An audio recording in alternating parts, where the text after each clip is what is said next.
Marcos. Nós vamos ler do verso 1 ao 9. E hoje nós estaremos encerrando a parábola, a exposição da parábola do semeador. Jesus começou a ensinar outra vez à beira-mar, e uma numerosa multidão se reunia em volta dele, de modo que entrou num barco, onde se assentou, afastando-se da praia. Todo o povo estava à beira-mar na praia. Assim ensinava-lhes muitas coisas por parábolas, e durante o seu ensino dizia: escutem, eis que o semeador saiu a semear. E ao semear, uma parte caiu à beira do caminho, e vieram as aves e a comeram. Outra parte caiu em solo rochoso, onde a terra era pouca, e logo nasceu, visto não ser profunda a terra. Saindo, porém, o sol a queimou, e porque não tinha raiz, secou-se. Outra parte caiu entre os espinhos, e os espinhos cresceram e sufocaram, e não deu fruto. Outra, enfim, caiu em boa terra e deu fruto. A semente brotou e cresceu e produziu a 30, a 60 e a 100 por um. E Jesus acrescentou: quem tem ouvidos para ouvir, ouça. Vamos orar. Senhor, Tua é esta palavra e nós precisamos dela. O Senhor nos deixou ela porque sabia da nossa profunda necessidade de orientação e de salvação por meio da pregação do Evangelho. Te pedimos nessa noite que o Senhor fale aos nossos corações, transforme as nossas vidas, venha nos lapidar por meio do martelar da Tua palavra, por meio do cinzel do Evangelho, que o Senhor venha, ó Deus, nos esculpir conforme a imagem do Teu Santo Filho Jesus. Que a Tua palavra, Senhor, produza frutos que glorifiquem o Teu nome por meio das nossas vidas, tanto no casamento, quanto como mãe, como pai, como filho, como amigo, como membro desta igreja, como vizinhos, para que assim, Senhor, o Teu nome não seja envergonhado e zombado entre os gentios. Que os ímpios olhem para nós, Senhor, e digam: eis aí os servos de Deus. Assim nos ajuda, em nome de Jesus, a colocar tudo isso em prática. Nós Te agradecemos em nome de Jesus, e todos nós digamos amém. Nesta parábola, Jesus está usando, como nós já temos percebido, a figura da agricultura para ensinar a doutrina da salvação por meio da fé na palavra de Deus. Aqui ele nos revela claramente o porquê algumas pessoas ouvem o Evangelho e rejeitam o Evangelho, e um outro grupo de pessoas ouve o Evangelho e recebe esse Evangelho de bom e reto coração. Para os discípulos que estavam ouvindo esta parábola, ela tinha uma relevância de advertência,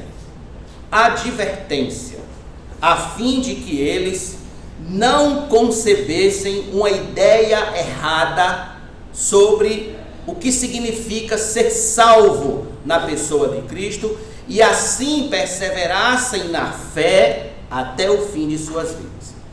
Ao ouvir a parábola do semeador, os discípulos então, eles tinham que perguntar a si mesmos: quais dessas reações está exatamente acontecendo no meu coração?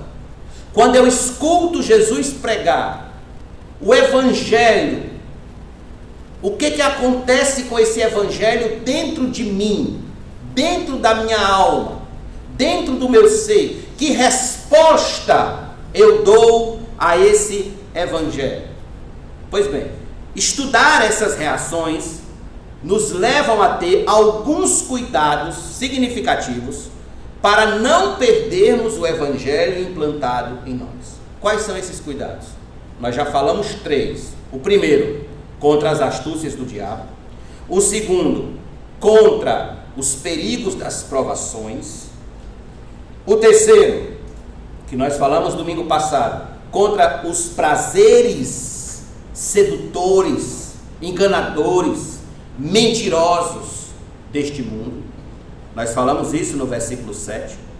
E hoje nós falaremos sobre o último cuidado que a gente deve ter como cristãos. Antes de eu falar desse cuidado, lembre-se disso. Os 3 primeiros cuidados, eles têm uma perspectiva negativa. Uma perspectiva mais negativa, de aplicação negativa. Esse aqui, ele terá uma perspectiva mais positiva.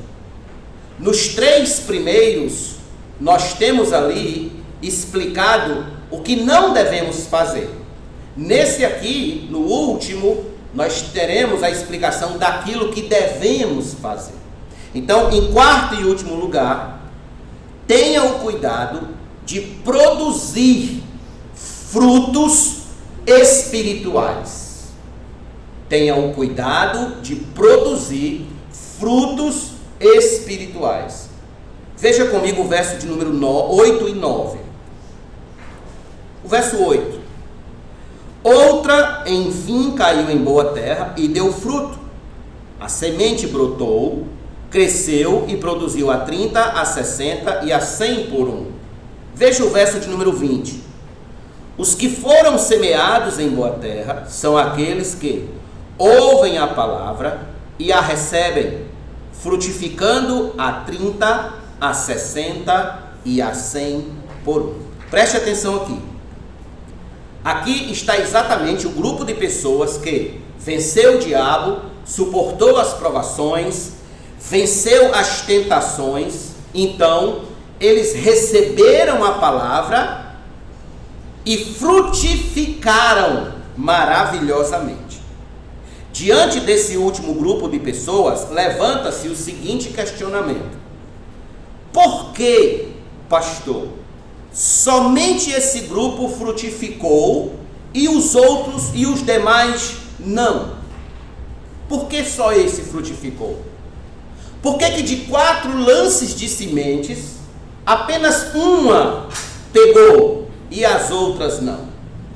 Bem, vamos lá, preste atenção nisso aqui, para você entender isso aqui direitinho. No mundo da agricultura, todo mundo sabe que antes de se lançar a semente sobre o solo, o agricultor ele deve preparar o solo para receber a semente. Ele deve preparar o local, preparar o lugar onde a semente será plantada.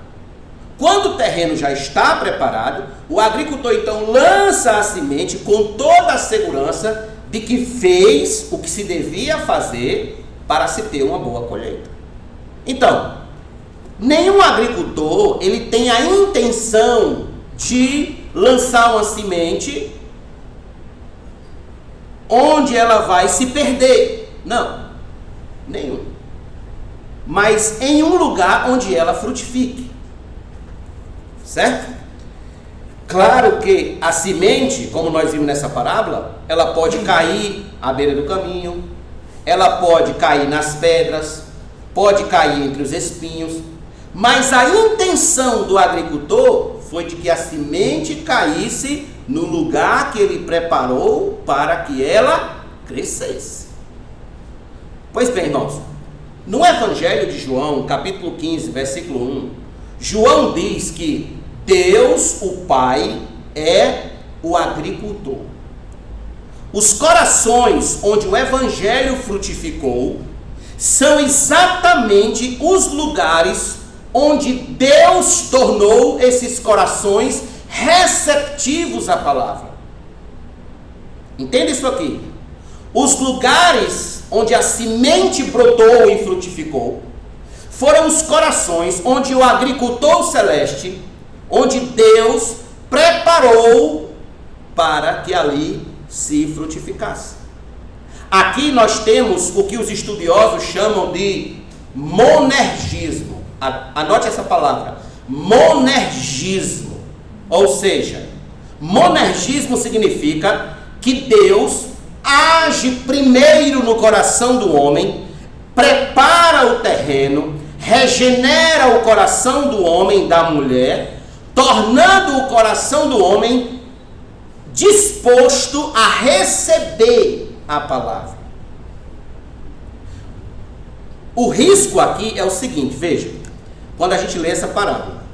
É o de a gente fazer uma leitura superficial desse texto e cair no erro de acreditar que há um tipo de coração entre os seres humanos que ele é mais sensível a Deus. Ah, mas o coração de fulano é mais sensível a Deus. Ah, mas é porque você não conhece fulano. Fulano é... Olha, quando você fala de Deus, chega, ele se derrete.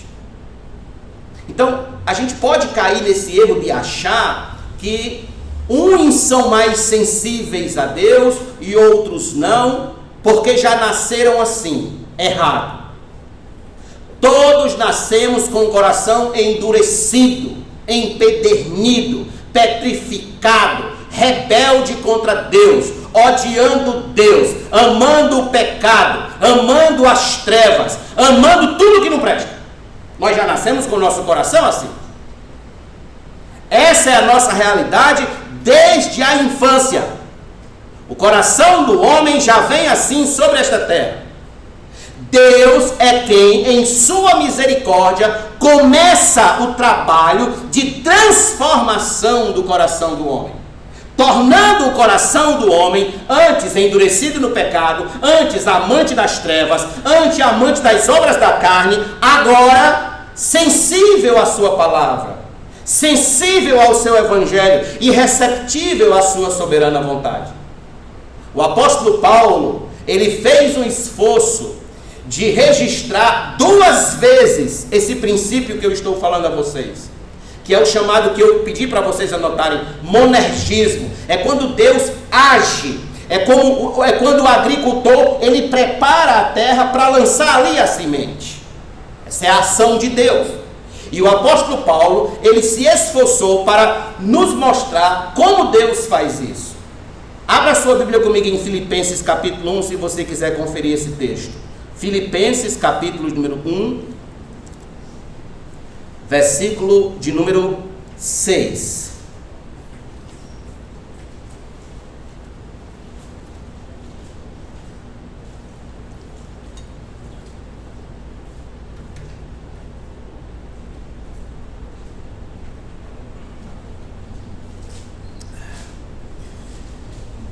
Veja, estou certo de que aquele que começou boa obra em vocês há de completá-la até o dia de Cristo Jesus. Perceba, aquele que começou, não foi você que começou, foi Deus que começou.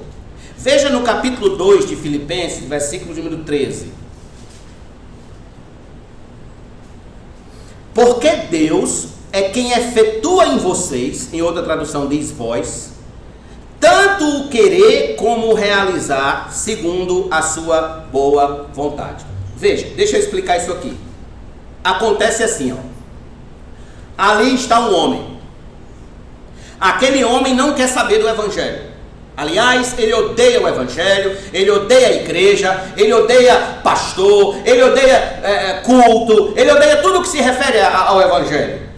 Ele odeia Cristo, ele odeia tudo isso. É um zombador da palavra, é um escarnecedor. Ele odeia toda a ideia de ser crente. Ele diz que ser crente é ser um fanático, é ser um quadrado, é ser um tolo. Até que certa feita, alguém prega para aquele homem e ele antes, com o coração endurecido, zombador, escarnecedor, chega ao arrependimento e à conversão. Então ele torna-se cristão e aí ele passa a ser membro de uma igreja. Pergunto, vamos refletir um pouco. Quem foi que convenceu aquele miserável pecador de que ele precisava se converter? Quem convenceu de que ele precisava nascer de novo para poder entrar no reino de Deus? Quem o convenceu de que o caminho para ele chegar ao céu envolvia justamente todas as coisas que ele odiava? Igreja, evangelismo, santidade, louvores, pregações, etc. Quem? Pergunto, foi seu livre-arbítrio? Foi seu livre-arbítrio que o levou a amar o que antes ele odiava? Não! Foi Deus que operou em seu coração tanto o querer quanto o realizar. Deus fez ele querer e Deus fez ele realizar. Por isso que a salvação, ela começa com Deus e ela termina com Deus. A nossa participação na nossa salvação, sabe qual é? Já dizia Jonathan Edwards, é o pecado. A nossa única participação na salvação é o pecado. Por isso que a gente é salvo, porque a gente peca. Deus iniciou então, no coração do homem, a obra de salvação. Ou seja, o agricultor eterno preparou o terreno para o acolhimento da palavra. Para que a palavra fosse recebida por meio do Espírito Santo, convencendo aquele homem do pecado, da justiça e do juízo. Daí, meus irmãos, a gente entender aquilo que os estudiosos chamam de a chamada geral do Evangelho e a chamada particular do Evangelho. Eu quero que vocês guardem bem esses conceitos. Chamada geral e chamada particular. O que significa isso, pastor? Na chamada geral acontece assim: todos são chamados a se arrependerem. Todos. Mas na chamada particular acontece o seguinte: apenas aqueles a quem Deus preparou o terreno de seus corações para receber o Evangelho é que responderão positivamente à palavra. Chamada geral, Deus chama a todos, mas somente aqueles a quem Deus preparou o coração para receber o Evangelho é que receberão o Evangelho. Quer ver uma prova? Mais uma prova disso? Em Mateus 20:16, Jesus disse: porque muitos são chamados, mas poucos escolhidos. Agora veja outro texto comigo, por favor, em Atos, capítulo número 13. Esse texto é um clássico. Atos 13.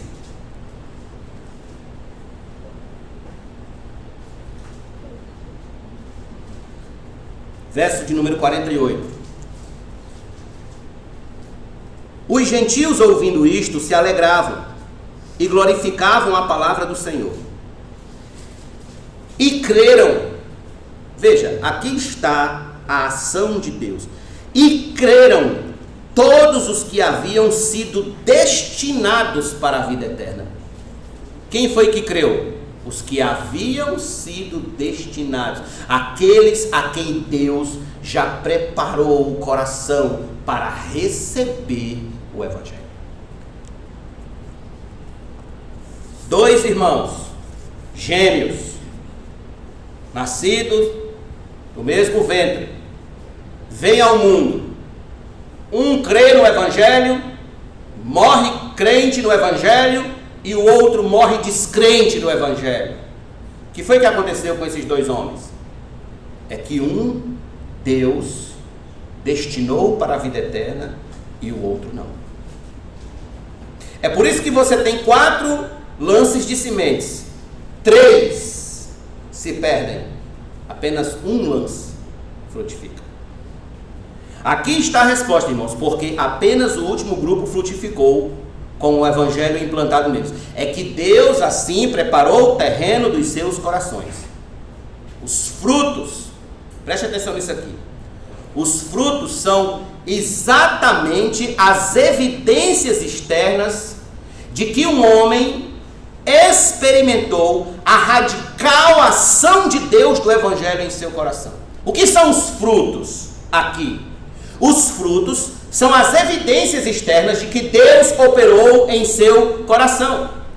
Se Deus, veja, e aqui se faz necessário dizer isso, se faz necessário dizer que é inconcebível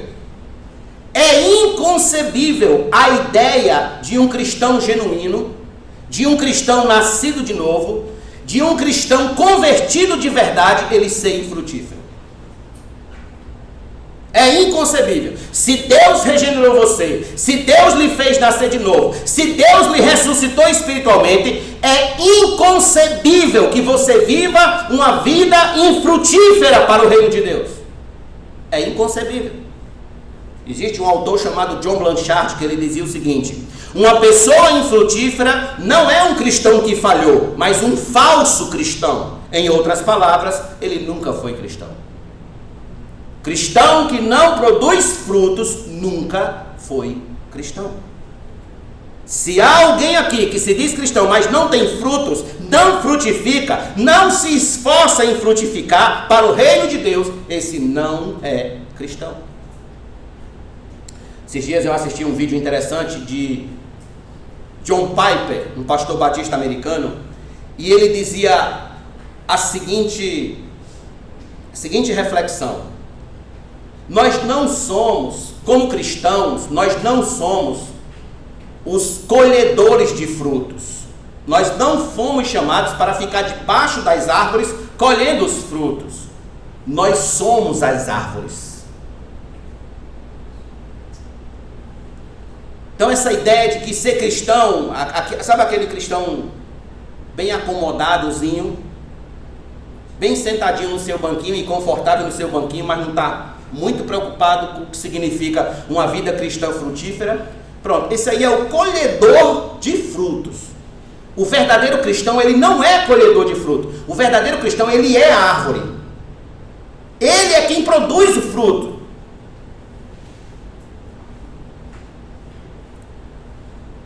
Jesus disse lá em João 15,16 as seguintes palavras. Se você quiser, acompanhe comigo, por favor, o que Jesus disse. João 15,16. Olha o que Jesus falou. João 15,16.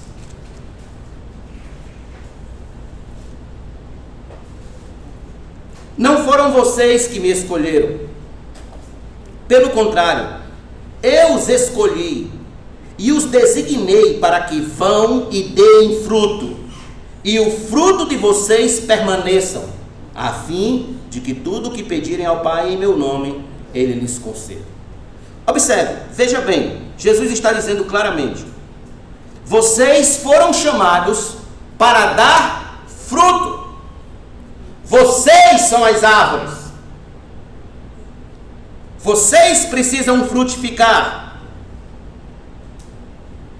Quando a gente pensa em frutos segundo o Evangelho, muitas das vezes a gente crê que se trata de ganhar almas para Cristo. Eu, por muitos anos, vivia acreditando que se resumia só a ideia de ganhar almas para Cristo. Eu tenho que ter frutos, eu tenho que ter frutos, eu tenho que ganhar alma, porque quando naquele dia que Jesus me chamar na presença dele, me mostre suas mãos, e eu não vou ter uma alma para apresentar para Jesus. Então eu vivia nessa ideia de que frutificar significava isso. Na verdade, a ideia de ganhar almas para Cristo tem a ver com uma vida frutífera. Mas esse não é o sentido de uma vida frutífera aqui. Não é a essência de uma vida frutífera. Ganhar almas, evangelizar, é apenas consequência de uma vida frutífera. Consequência, é o resultado, não é a ação principal. Por quê? Porque o evangelho, ele não está muito preocupado com o fazer. O evangelho, ele se preocupa com o ser. Há muitas pessoas que fazem, mas não são. Estão entendendo? Então não é o fazer, é o ser. Fato é que diante de Deus, uma vida frutífera, ela é medida pela qualidade dos frutos, não meramente pela quantidade dos frutos que a gente apresenta. Olha o que Jesus disse aqui em Mateus capítulo 7, por favor. Mateus 7. Se você tiver dificuldade de abrir rápido, então só escute, você não vai perder. Mateus 7, versículo de número 15 em diante. Cuidado com os falsos profetas, que se apresentam a vocês disfarçados de ovelhas, mas por dentro são lobos vorazes. Pelos seus frutos vocês os conhecerão. Por acaso se colhem uvas de espinheiros, ou figos de ervas daninhas? Em outra tradução aí diz abrolhos. Figos de abrolhos? Assim toda árvore boa que produz bom fruto, toda árvore boa produz frutos bons, porém a árvore má produz frutos maus. A árvore boa não pode produzir frutos maus, e a árvore má não pode produzir frutos bons. Toda árvore que não produz bom fruto é cortada e jogada no fogo. Assim, pois, pelos seus frutos vocês o conhecerão. Permaneça com a sua Bíblia aberta aí em Mateus 7. Observe, aqui estão homens e mulheres que saem, Jesus está falando aqui de homens e mulheres que saem pregando em nome de Deus, porém, os seus frutos não são aceitos diante de nosso Senhor pela baixa qualidade dos próprios. E quando eu falo dos próprios aqui, não é meramente do que é externado em termos de pregação, ou louvores, ou músicas, ou coisas do tipo, não. Mas porque a vida deles, o coração deles é mau, é perverso, é um coração ganancioso, com ambições desta terra, deste mundo, com um espírito fincado nas coisas deste mundo e desta vida, desta terra. Não é a quantidade que está em jogo aqui, mas a qualidade dos frutos, a qualidade. E isso vai ficar claro na sequência, ó. Veja o verso de número 21 a 23. Nem todo que me diz Senhor, Senhor entrará no reino dos céus, mas aquele que faz a vontade de meu Pai que está nos céus. Veja, o fruto que é aceito é aqueles que faz a vontade de Deus. Verso 22. Muitos naquele dia vão me dizer, Senhor, Senhor, nós não profetizamos em teu nome, e em teu nome não expulsamos demônio, em teu nome não fizemos muitos milagres. Então lhes direi claramente, eu nunca conheci vocês, afastem-se de mim, vocês que praticam o mal. Perceba, há um equívoco em pensar que é pelo muito fazer que nossos frutos serão aceitos diante de Deus. Não, irmãos, não, nunca. Nós seremos aceitos, nossos frutos serão aceitos pelo que somos e não meramente pelo que fazemos. Um homem santo calado, uma mulher santa calada, produz muito mais frutos do que um falso profeta falastrão. É exatamente nesse ponto que pesa o tema de quê, pastor? Da santidade da vida cristã. Santidade da vida cristã. A santidade é o que dá brilho e qualidade à vida de alguém que crê em Cristo. Imagine uma lâmpada apagada. É uma vida sem santidade. Imagine uma lâmpada acesa. É uma vida com santidade. Santidade é o bom fruto visível da implantação do Evangelho em nossos corações.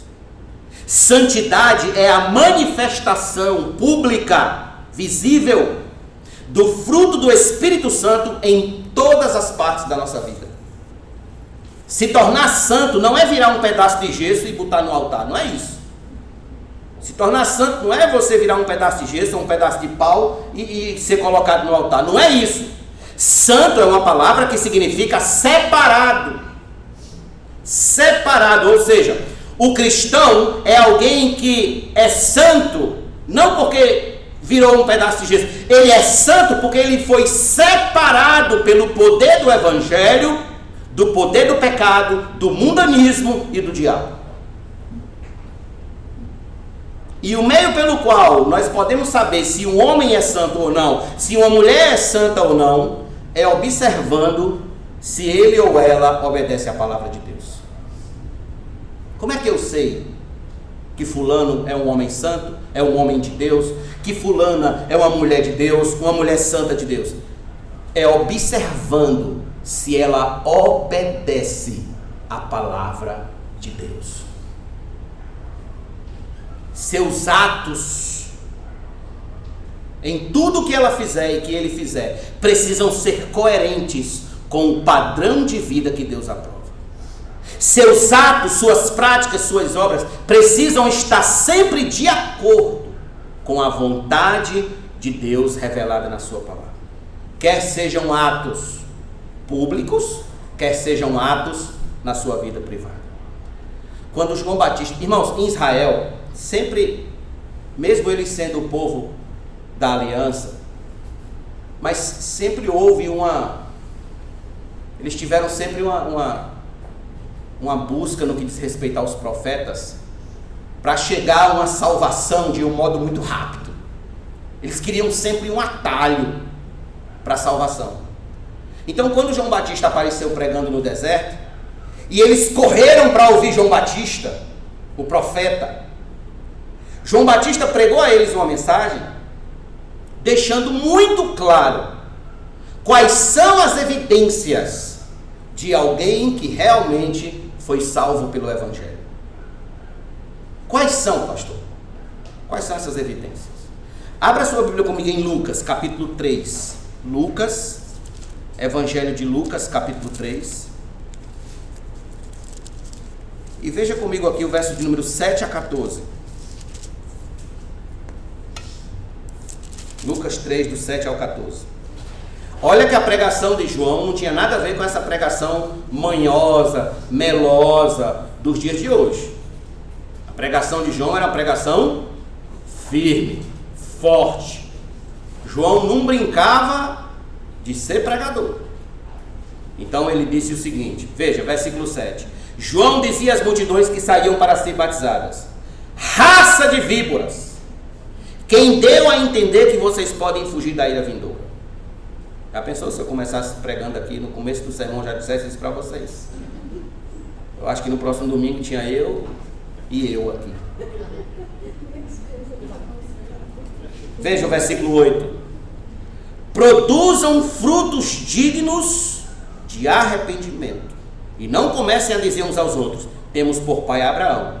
Porque era isso que os judeus se confiavam. Ah, meu pai é Abraão, eu já estou salvo. Meu pai é Abraão, eu sou filho de Abraão. Aí veja. Porque eu afirmo a vocês que Deus pode fazer com que destas pedras surjam filhos a Abraão. E também, agora veja, o machado já está posto à raiz da árvore.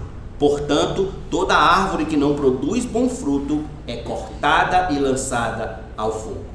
Aí, o povo, querendo um atalho, pergunta, versículo 10. Então as multidões perguntaram a João: o que é que devemos fazer? João respondeu: olha aí os frutos, olha a resposta, olha a evidência de um coração transformado. Quem tiver 2 túnicas, reparta com quem não tem. Quem tiver comida, faça o mesmo.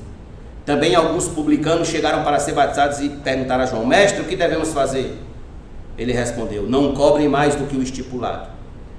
Também soldados lhe perguntaram: e nós, o que devemos fazer? E ele lhes disse: não sejam prepotentes, não façam denúncias falsas e contentem-se com o salário que vocês recebem. Não receba toco, não receba propina. O arrependimento, a conversão, nascer de novo, o novo coração na vida daquelas pessoas seria evidenciado pelo quê? Pela obediência prática da vontade de Deus. Matthew Henry, um puritano inglês, ele disse: a evidência mais segura de nosso amor a Cristo é a obediência às suas leis. O amor é a raiz, a obediência é o fruto. A obediência é o fruto. Irmãos, isso se torna claro quando a gente assiste a jornada diária de alguns homens, de algumas pessoas que antes viviam desordeiramente, mas ao serem alcançadas pelo Evangelho, nascerem de novo, tiveram suas vidas colocadas em ordem por meio da obediência à palavra, resultando em louvor a Deus. Antes eram pessoas idólatras, agora rejeitam a adoração à imagem de escultura. Antes eram pessoas invejosas, tinham inveja do que é alheio, agora se alegra com os que se alegram. Antes eram trapaceiros, mas agora são honestos em seus negócios. Antes eram faladores da vida alheia, agora respeita a vida particular de cada um. Antes falavam palavrões, mas agora, transformados pelo Evangelho, só de ouvir um palavrão, a sua alma já chora por dentro. Antes só pensavam em si, agora sentem compaixão dos outros. Outrora eram avarentos, egoístas, mas agora são grandes investidores do reino de Deus. Antes eram maridos irresponsáveis, pais irresponsáveis, mas foram alcançados pelo Evangelho. Então se tornaram maridos responsáveis que amam suas esposas, pais responsáveis que amam seus filhos, dispostos a se sacrificar por eles. Antigamente eram patrões carrascos, gente que humilhava os funcionários, mas agora são verdadeiros amigos dos seus funcionários. O que aconteceu? O que houve com esse homem? O que houve com essa mulher? O Evangelho. O Evangelho transformou o coração dele. O Evangelho transformou o coração dela. E agora eles frutificam para a glória de Deus. Os frutos deles são frutos de amor, de bondade, de fidelidade, de lealdade, de justiça.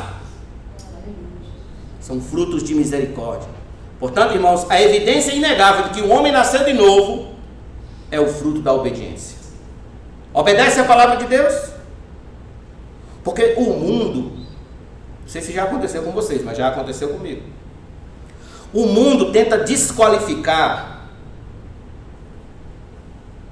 um homem crente dizendo o seguinte: olha fulano antes fazia e acontecia, agora só quer ser santo. Já ouviu isso? Eu já ouvi isso. Aliás, eu não só ouvi, como eu já falei quando eu era descrente.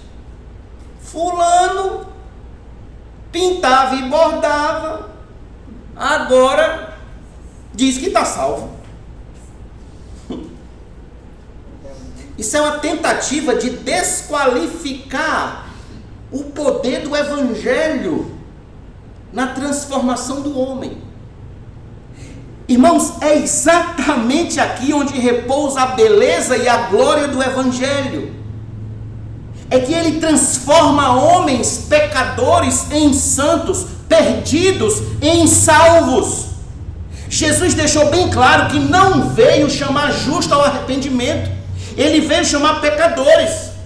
Os sãos não precisam de médicos, mas sim os doentes.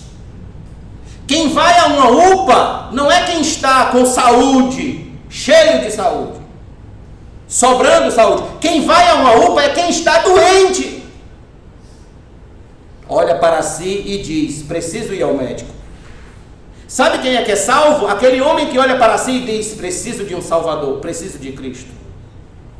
Aqui é onde está o poder do Evangelho. É por isso que Paulo vai dizer em Romanos 1,16: não me envergonhe do Evangelho, porque é o poder de Deus para a salvação de todo aquele que crê. O poder de Deus.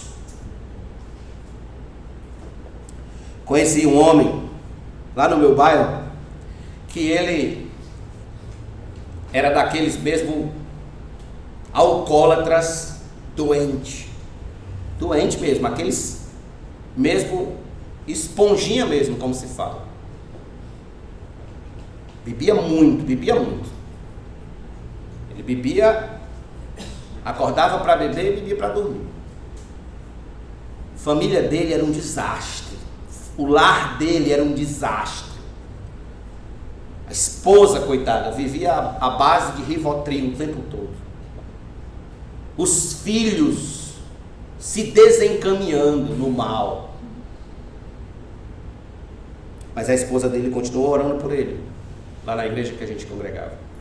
E os irmãos também continuaram orando por ele. E sempre que tínhamos a oportunidade de estar com ele, pregávamos o Evangelho para ele.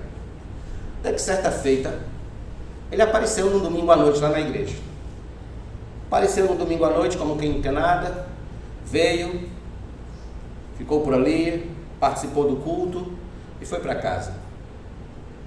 No outro culto do domingo, veio de novo. E veio de novo. E veio de novo. E começou vindo para os cultos, e já começou a participar dos cultos de oração. E começou a participar dos cultos de doutrina. E começou a participar da vida da igreja. Esse homem se converteu ao Evangelho, foi transformado pelo poder de Deus por meio do Evangelho, confessou Cristo como seu Senhor e Salvador, se batizou nas águas, restaurou seu casamento, restaurou sua vida paternal com seus filhos, se tornou um membro da igreja, algum tempo depois se tornou diácono da igreja, depois se tornou presbítero da igreja, se tornou um homem exemplar. Quem fez isso com esse homem? O Evangelho de Cristo. Quando o Evangelho de Cristo alcança um homem, ele pode ser o pior de todos os pecadores. O Evangelho transforma e muda o coração dele para todo sempre. Porque é Deus quem começa. É Deus.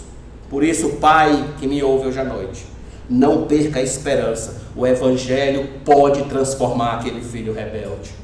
Mãe, não largue a esperança de que Cristo pode transformar todo o seu lar. Filho, não abandone a fé. O Evangelho pode alcançar os seus pais, pode transformar os seus pais. Cônjuge, não perca a esperança. O Evangelho é o poder de Deus que pode transformar o seu marido, pode transformar a sua esposa em um novo ser, em uma nova criatura. É isso, meus irmãos, que faz todos os dias eu acordar e me dedicar ao ministério da pregação. Eu não prego o meu Evangelho, eu não prego a minha mensagem, eu não prego a minha palavra, eu prego a palavra daquele que veio ao mundo, que foi crucificado, que ressuscitou no terceiro dia e que está assentado à destra de Deus Pai. É o Evangelho dele, e eu creio que esse Evangelho ainda transforma, muda, restaura, renova, faz tudo de novo. Pode ser o homem mais perverso da face da terra, o Evangelho transforma, limpa esse homem e faz ele assentar entre os príncipes da casa de Deus. É como o Salmo 1, versículo 3 diz: se torna como árvore plantada junto à corrente de água, que no devido tempo dá o seu fruto, cuja folhagem não murcha, e tudo quanto ele faz será bem sucedido. Segundo aos Coríntios 5,17, Paulo nos esclareceu: se alguém está em Cristo, é nova criatura. As coisas antigas já passaram, eis que se fizeram novas. Portanto, irmãos, eis aqui o que acontece com os que de bom e reto coração receberam a palavra. E eu acho interessante que quando Lucas escreve a parábola do semeador, ele diz assim: e frutificaram com perseverança. Lucas diz isso, com perseverança. E eu quero chamar a sua atenção para isso aqui, perseverança. Por quê, pastor? Porque o cristão não é alguém que tem uma boa ação e pronto. Já viu aquelas pessoas que dizem assim: já fiz a minha boa ação de hoje, estou livre. Já viu alguém dizer assim? Eu já. Hoje já fiz minha boa ação, estou livre. Ou seja, é como se para ela fazer uma vez é o suficiente. O cristão, ele não tem como um cristão verdadeiro, ele agir assim. Por quê? Porque o cristão, ele está constantemente fazendo bem. O cristão, ele é bom por natureza do Evangelho. Pelo Evangelho implantado nele. Ele recebeu uma nova natureza. Por isso que a vida do cristão é uma vida de frutificar. Lembrem do que John Piper disse: o cristão, ele é a árvore, então ele tem que dar fruto. Não pode ser diferente. E a razão é essa, que ele recebeu uma nova natureza agora, disposta a amar, veja, e amar até o seu inimigo. Até o inimigo. É assim que o cristão é. É assim que o cristão vive. Quando Jesus pregou sobre a videira e os ramos lá em João 15, Jesus falou as seguintes palavras. Por favor, venha comigo a João, capítulo número 15. João 15, verso de número 1 a 3.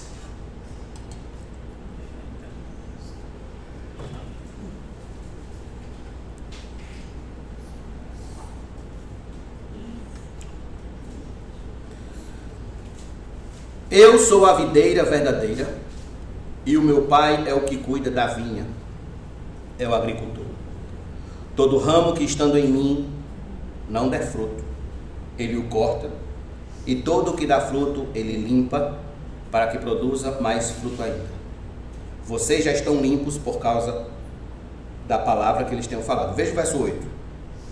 Nisto é glorificado o meu Pai, que vocês deem muito fruto, e assim se tornarão meus discípulos. Permaneça com a Bíblia aberta aí.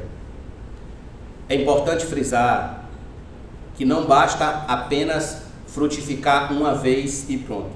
Nós temos que continuar frutificando a toda hora, a todo tempo e todos os dias. Deus é glorificado nos nossos frutos constantes.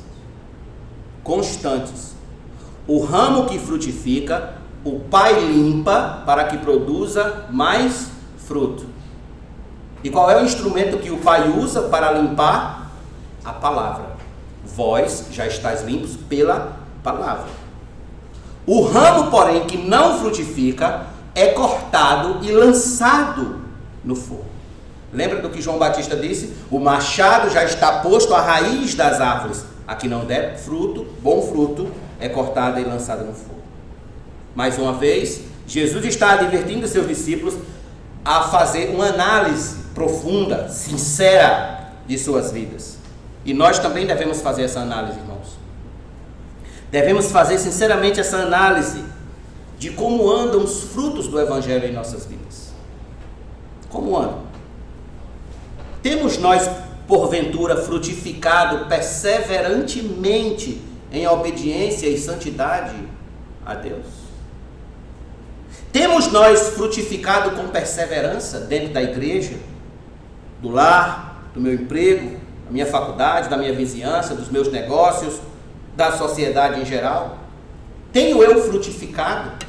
Sou eu uma árvore que frutifica bons frutos ou maus frutos? Que tipo de árvore eu sou?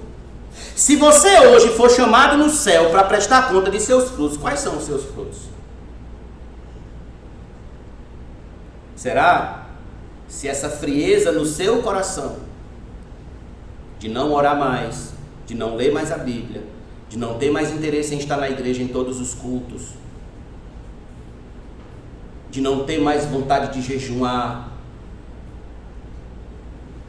e nem de viver o Evangelho, será se essa frieza já não é Deus lhe cortando? Será se já não é o machado sendo passado? Pense com você. Pastor, de que forma eu posso continuar frutificando para Deus até o fim de minha vida? Jesus deu a resposta aqui. Veja comigo o verso de número 5 e 6. É dessa forma aqui, ó. Eu sou a videira, vocês são os ramos. Quem permanece em mim e eu nele, esse dá muito fruto, porque sem mim vocês não podem fazer nada. Se alguém não permanecer em mim, será lançado fora, à semelhança do ramo, e secará. E o apanham, lançam no fogo e o queimam. A resposta de uma vida constantemente frutífera é permanecendo em Cristo. Sem Ele nada nós podemos fazer. E a maneira de permanecer em Cristo é o quê? Conservando a palavra. Conservando. O salmista disse perfeitamente no Salmo 119, versículo 11: guardo no coração as tuas palavras para não pecar contra ti. Isso é conservar a palavra. Conservar. Você só permanece em Cristo se você conservar a palavra dele. Olha o que Tiago escreveu aqui em Tiago, na sua carta, Tiago capítulo 1. Tem dois textos muito interessantes. Um aqui em Tiago capítulo 1 e o outro em Apocalipse. Tiago capítulo 1, versículos número 21 em diante.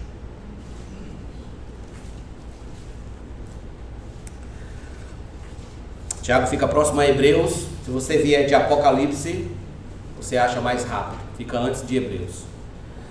Portanto, deixando toda a impureza, verso 21, e acúmulo de maldade, acolham com mansidão a palavra implantada em vocês, a qual é poderosa para salvá-los. Sejam praticantes da palavra e não somente ouvintes, enganando a vocês mesmos. Porque se alguém é ouvinte da palavra e não praticante, assemelha-se àquele que contempla o seu rosto natural no espelho. pois contempla a si mesmo e retira e logo esquece como era a sua aparência. Mas aquele que atenta bem para a lei perfeita, lei da liberdade, agora veja, e nela persevera, não sendo ouvinte que logo se esquece, mas operoso praticante, esse será bem-aventurado no que realizar. Veja, sendo ouvinte, não sendo ouvinte, que logo se esquece. Esse é o seu desafio. É não ser um ouvinte que logo se esquece. Porque parece, é sério, irmãos, eu como pastor, como pregador, às vezes eu sinto que eu estou malhando em ferro frio. Eu falo,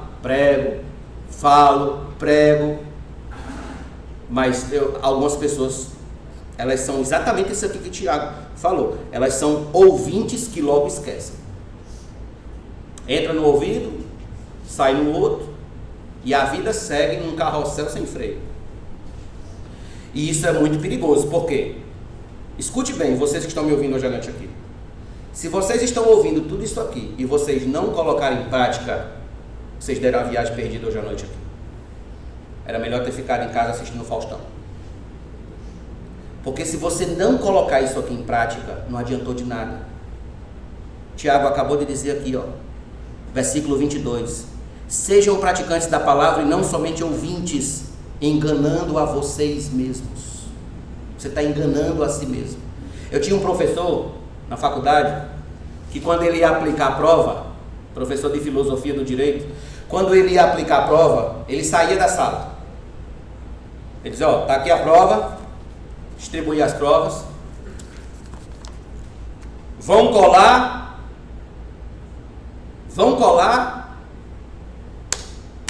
não me interessa se vocês vão colar. Sabe por quê? Eu já me formei, ele dizia para nós, eu já me formei, sou professor hoje, já advogo, tenho meu curso e por aí se vai. Minha vida já está resolvida. Se vocês colarem na prova, vocês estão enganando a vocês mesmos. Estão pagando faculdade em vão. Assim, irmãos, acontece conosco quando a gente escuta a palavra de Deus e não coloca em prática. A gente está enganando a si mesmo. Agora vá comigo para Apocalipse 1. Apocalipse 1.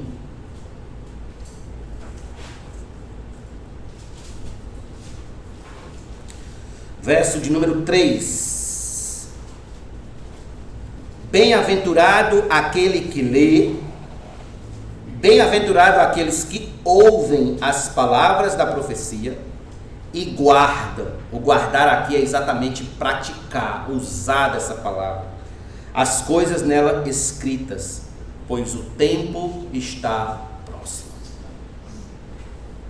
Tanto Tiago quanto João escreveram dizendo que bem-aventurado, ou seja, feliz é o homem que retém, que guarda, conserva a palavra de Deus em seu coração. Bem-aventurado não apenas porque ouve, mas porque pratica. Porque coloca em prática. Este, irmãos, foi o ponto máximo da parábola do semeador. Os discípulos entenderam que somente os que se comprometiam de fato e de verdade com o Evangelho seriam os que produziriam frutos com perseverança. Uns a 30, outros a 60 e outros a 100. Somente os que se comprometem de todo o coração, de toda a alma, de todo o entendimento, de todas as suas forças com o Evangelho, serão os que frutificarão com perseverança para Cristo. Se somos do grupo cujo coração Deus preparou para frutificar o Evangelho, então sejamos gratos a Deus por isso. Se você está aqui hoje, ouviu o Evangelho e já é convertido ao Senhor, então seja muito grato a Deus por isso, porque Deus agiu em você. Deus preparou o seu coração para que o Evangelho chegasse e você fosse receptível à palavra do Senhor. Sabe por que você tem que ser grato? Porque muitos no mundo inteiro vão dormir hoje à noite com o coração endurecido, rebelde, insensível, em trevas, sem a luz do Evangelho. Muitos. Todavia, nós que estamos aqui, não somos obrigados a encerrar este dia com o coração longe de nosso Senhor, apartado de nosso Senhor e de sua palavra. No hino 137 do cantor cristão diz assim: enquanto, ó Salvador, teu livro eu ler, meus olhos vêm abrir, pois quero ver. Da mera letra além, a ti, Senhor, eu venho a ti, Jesus, meu Redentor. Muito interessante. Enquanto, ó Salvador, teu livro eu leio. No versículo 9, lá de Marcos, capítulo 4, Jesus disse: quem tem ouvidos para ouvir, ouça. Quem tem ouvidos para ouvir, ouça. Em Hebreus, capítulo 3, versículo 12, está escrito: se hoje ouvirdes a sua voz, não endureçam o coração de vocês. Não endureça. Então permita-me concluir dizendo isso. Se hoje você ouviu a voz de Deus, não endureça o seu coração. Frutifique para o reino de Deus, com a vida, com a conduta santa, observando e praticando obstinadamente a palavra de Deus. Vamos ficar de pé e vamos orar.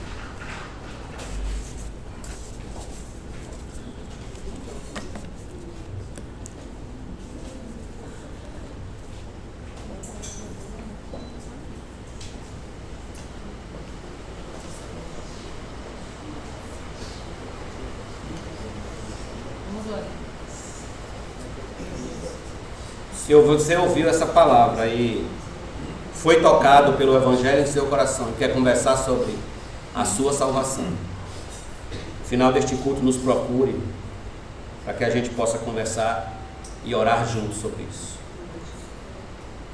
Feche seus olhos, faça uma análise da sua vida, da sua alma, de como você tem vivido para Deus, como você tem gasto o seu tempo, se tem gasto com Deus ou se tem gasto sem Deus. Com o que você tem gasto o seu tempo, a sua vida, a sua alma?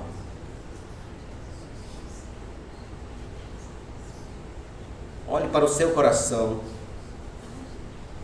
e fale com o Senhor. Peça perdão. Peça a Ele que lhe ajude a frutificar ainda mais daqui para frente, a viver um cristianismo de modo frutífero, não um cristianismo de faz de conta.